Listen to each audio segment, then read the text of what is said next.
Hello students. Today I am going to discuss about the poem A Tiger in the Zoo. And the poem is written by Leslie Norwich. Now I am going to give you the detailed explanation about the poem. Before going to read the poem, we will discuss about the theme of the poem. The poet contrasts a tiger in the zoo with the tiger in its natural habitat. The poem moves from the zoo to the jungle and back again to the zoo. The poet wants to depict the difference between the two environments. ছাত্ৰ-ছাত্ৰীসকল, কবিতাটোলৈ যোৱাৰ আগতে আমি কবিতাটোৰ মূল কথাখিনি আলোচনা কৰিম। এই কবিতাটোত কবিয়ে দুটা বাঘৰ কথা ক'বলৈ গৈছে। এটা বাঘ যিটো বাঘ বনত বাস কৰে, জংঘলত বাস কৰে, অন্য এটা বাঘ যিটো বাঘ নেকি চিৰিয়াখানাত ৰখা হয়। সাধাৰণতে আমি জানো বাঘ সাধাৰণতে জংঘলত থাকে, হাবিত থাকে, আৰু সেই বাঘটোকে ধৰি আনি পেলাই পিঞ্জৰাবদ্ধ কৰি ৰখা হয় চিৰিয়াখানাত। এই দুইটা বাঘৰ যি পৰিৱেশ, সেই পৰিৱেশটোৰ মাজত বহুতখিনি পাৰ্থক্য আছে, আৰু সেই পাৰ্থক্য বুজাবলৈ গৈ কবিয়ে এই কবিতাটোৰ যোগেদি আমাক বহুতখিনি কথা ক'ব। সেইখিনি কথা আমি আলোচনা কৰিম। So the theme of the poem is that the poet wants to give the difference between the two environments of the tiger. The tiger in its natural habit and the another tiger that is kept in a zoo in a concrete cell. Now let's come to the poem. And the first stranger is that he stalks in his vivid stripes the few steps of his gaze. On paths of velvet white in his quiet race. He stalks in his vivid stripes, গাত খুব সুন্দৰ, attractive, আকৰ্ষণীয় আঁচ পৰা কিছুমান ৰেখা সিহঁতৰ, কিছুমান চিন সিহঁতৰ গাত থাকে, বাঘৰ গাত সাধাৰণতে দেখিবলৈ পোৱা যায়। And the few steps of his cage, তাৰ যিটো গঁৰাল, তাৰ যিটো পিঞ্জৰা, সেই গঁৰালটোৰ ভিতৰত সি কেইখোজমান দিয়ে। On pads of velvet white in his quiet rays. Rays means quiet rays means খং, and quiet rays বুলি ক'লে আমি ভাবিব লাগিব যে প্ৰকাশ কৰিব নোৱাৰা খং, unexpressed anger. যেতিয়া এটা বাঘক পিঞ্জৰাবদ্ধ কৰি ৰখা হয়, চিৰিয়াখানাত এটা গঁৰালত সোমোৱাই ৰখা হয়, তাৰ যদিও খং উঠে সি কিন্তু প্ৰকাশ কৰিব নোৱাৰে। তাৰ ওলাই যাবলৈ মন যায় কিন্তু সি ওলাই যাব নোৱাৰে। সি জংঘলৰ বস্তু, সি বনত থাকি ভাল পায়, কিন্তু তাক আমি জোৰেৰে ধৰি বান্ধি আমি এটা গঁৰালত ৰাখি তাক আমি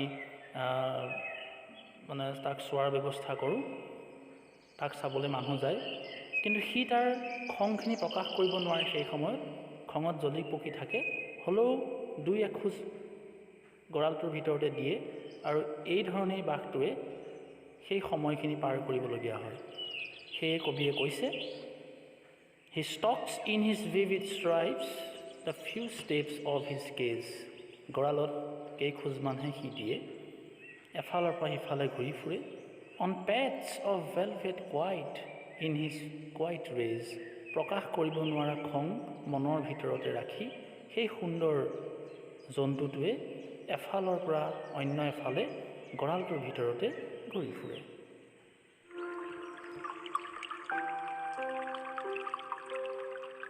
He should be lurking in shadow, sliding through long grass, near the water hole where palm deer pass. He should be lurking in shadow. He means the tiger. টাইগাৰটো ক'ত ঘূৰি ফুৰি ভাল পায়? ছাঁ, অন্ধকাৰৰ মাজে মাজে গছৰ ছাঁত দীঘল দীঘল ঘাঁহৰ ছাদ সি মনে মনে ঘূৰি ফুৰি ভাল পায়। Lurking means movement. Sliding through long grass, দীঘল দীঘল ঘাঁহবিলাকৰ মাজে মাজে বাঘটো ঘূৰি ফুৰে।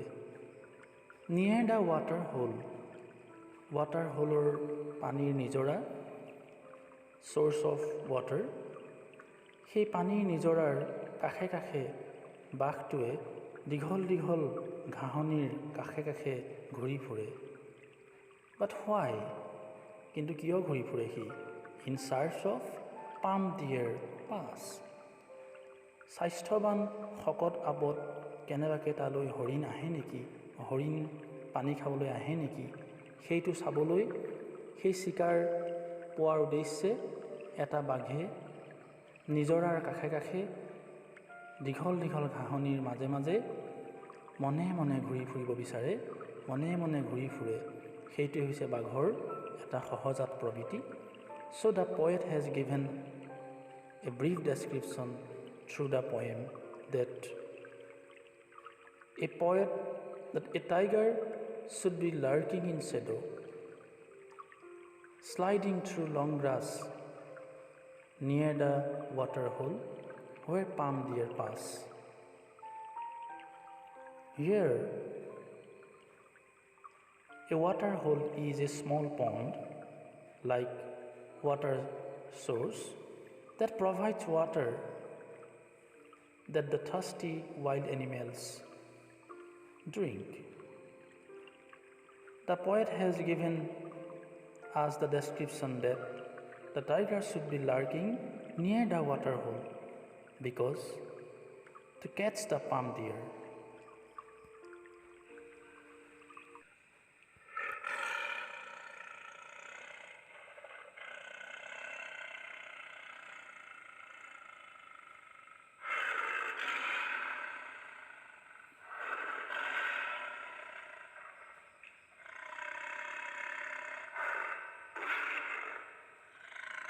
The tiger should be snarling around houses at the jungle's edge, bearing his white fangs, his claws, terrorizing the village. According to the poet, the tiger should be snarling around houses. Snarling means roaring. According to him, a tiger should be snarling around the houses at the jungle's edge. He shows his white fangs when he was in anger. A tiger shows his white fangs, his claws, to terrorize the village. The poet has given us the description about the tiger in the jungle. According to him, a tiger should be snarling around the houses at the jungle's edge. কবিৰ মতে জংঘলত থকা এটা বাঘে জংঘলৰ দাঁতিয়ে দাঁতিয়ে মানুহৰ ঘৰৰ চাৰিওদিশে চৌদিশে গুজৰণি মাৰি ঘূৰি ফুৰে। সি তাৰ খঙত বগা দাঁতকেইটা দেখুৱাই। কিয় দেখুৱাই? গাঁওবাসীক, সেই গাঁৱৰ মানুহখিনিক ভয় খুৱাবলৈ। Terrorize means scare. To terrorize the villagers, the tiger usually shows his white fangs, and he should snarl around the houses at the jungle's edge.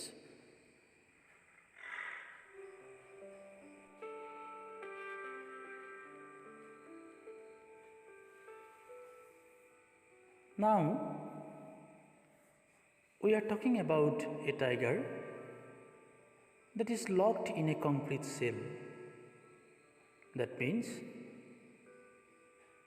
we are discussing about the tiger in a zoo. My dear children, we have already discussed about the tiger in the jungle, and now we will discuss about the tiger in the zoo. According to the poet, but he is locked in a concrete cell, his strength behind the bars, stalking the length of his cage, ignoring the visitors. The tiger that is kept in a zoo is locked in a concrete cell, but his strength only behind the bars, stalking the length of his cage, but he usually ignores the visitors. সেইটো বাঘ যিটো বাঘক চিৰিয়াখানাত পিঞ্জৰাবদ্ধ কৰি ৰখা হয়, তাৰ শক্তিখিনি সেই পিঞ্জৰাৰ লোহাৰৰ পিছফালে সদায় আবদ্ধ হৈ থাকে। সি খোজকাঢ়ি ঘূৰি ফুৰে তাৰ পিঞ্জৰাটোৰ চৌদিশে। তাক চাবলৈ মানুহৰ ভিৰ হয়, বহুত মানুহ তাক চাবৰ বাবে যায়, কিন্তু সেই মুহূৰ্তত বাঘটোৰ খং নুঠে। বাঘটোৱে সেই লোকসকলক, যিসকল লোকে তাক চাবৰ বাবে যায়, সেই মানুহখিনিক সেই সময়ত সেই বাঘটোৱে অৱজ্ঞা কৰে, সিহঁতৰ ফালে চকু নিদিয়ে। কিয়? কাৰণ বাঘটোৱে জানে তাৰ শক্তিখিনি পিঞ্জৰাত আবদ্ধ হৈ আছে। তাৰ মন গ'লেও সি ওলাই যাব নোৱাৰে। গতিকে সেই বাঘটোৱে অতি দুখ মনেৰে নিজৰ শক্তিখিনিক নিজৰ মাজতে ৰাখি পিঞ্জৰাটোৰ চৌদিশে মনে মনে মন মাৰি ঘূৰি ফুৰে। So the poet has given his expression through the poetic theme, and he says that, but he is locked in a concrete cell, his strength behind bars, stalking the length of his cage, ignoring the visitors.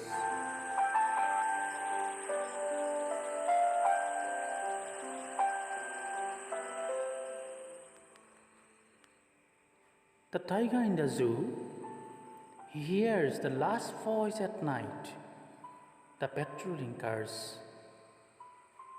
and the stars with his brilliant eyes at the brilliant stars. The poet says the tiger that is locked in a concrete cell in the zoo, he usually hears the last voice at night, the patrolling cars only, and stares with his brilliant eyes at the brilliant stars. সেই পিঞ্জৰাত আবদ্ধ কৰি ৰখা চিৰিয়াখানাৰ বাঘটোৱে নিশা শুনিবলৈ পায় patrolling কাৰ্ছবিলাকৰ শব্দ। Patrolling কাৰ means চিৰিয়াখানাত জীৱ জন্তুবিলাকক চোৱা চিতা কৰিবৰ বাবে যিসকল কৰ্মী থাকে, সেই মানুহবিলাক অহা যোৱা কৰে। সেই মানুহবিলাকৰ শব্দ, গাড়ী মটৰৰ শব্দ সিহঁতে শুনিবলৈ পায়। সেই সময়ত পিঞ্জৰাত আবদ্ধ হৈ থকা সেই বাঘটোৱে তাৰ তীক্ষ্ণ চকুকেইটাই, ব্ৰিলিয়েণ্ট আইজ, সেই তীক্ষ্ণ চকুকেইটাই আকাশলৈ তিৰবিৰাই থকা তৰাকেইটালৈ চাই ৰৈ থাকে। তাৰ দুখ লাগে, কাৰণ যি সময়ত সি জংঘলত থাকিব লাগিছিলে, সেই সময়ত সি এটা পিঞ্জৰাত আবদ্ধ হৈ থাকিবলগীয়া হৈছে। সেয়ে সি দুখ মনেৰে বহুত দেৰিলৈকে সেই পেট্ৰলিং কাৰ্ছবিলাকৰ শব্দ শুনে, আৰু সেই সময়ত তাৰ তিৰবিৰাই থকা চকুকেইটাই আকাশত তিৰবিৰাই থকা তৰাকেইটালৈ লক্ষ্য কৰি থাকে। So he hears the last voice at night, the patrolling cars, and stares with his brilliant eyes at the brilliant stars.